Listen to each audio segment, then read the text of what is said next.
शनिवार का अवसर है, चतुर्दशी तिथि विद्यमान है और आपकी राशि में ही आपके चंद्रमा प्रधारने के योग बना रहे हैं। नया विचार देंगे, कहीं ना कहीं डूबती नैया को सहारा देने का रास्ता आपको अवश्य प्राप्त होगा। ऐसे ग्रह परिवर्तन की तरफ जाते दिखाई दे रहे हैं और इस परिवर्तन का लाभ भी आपको मिलने के योग अवश्य बनेंगे। इस दिन सत्यव्रत है, क्योंकि अगले दिन जो उदय तिथि है शाम के समय नहीं रहेगी, तो सत्यव्रत करने का सुंदर योग है।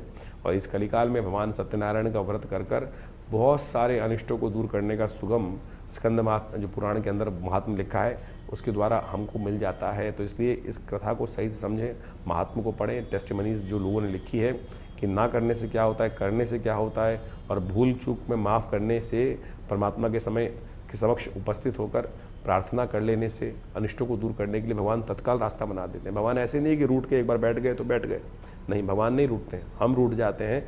हम ठीक हो जाएंगे तो रास्ता बन जाएगा। 31 तारीख रविवार का अवसर, पूर्णिमा तिथि विद्यमान है और ग्रह नक्षत्रों के दृष्टिकोण से मन को बल देने की ज़रूरत है। इस वक्त थोड़ा मन को बल देकर कार्य करोगे, सहारा देने का प्रयास करोगे, और वो बल कोई बाहर से नहीं, आपके स्वयं के अंदर जागने से मिलेगा।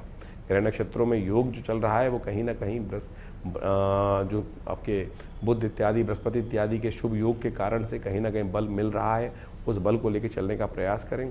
सूर्य को शांत करने का अवश्य प्रयास करना चाहिए। रविवार का दिन है, गायत्री का जप करें और पितरों के निमित्त तर्पण इत्यादि करें। कहा जाता है कि अधिक मास के अंदर जो पूर्णिमा पड़ती है वो पितरों के आशीर्वाद को प्राप्त करते हैं। तो जिनके पूर्वज पितृ इत्यादि उनकी तर्पण इत्यादि ढंग से नहीं हुआ है तो इस दिन कम से कम अवश्य वर्ष में एक दिन तो कम से कम कर लेना चाहिए। तो देखिए, उससे आपके ऋण से निवृत्ति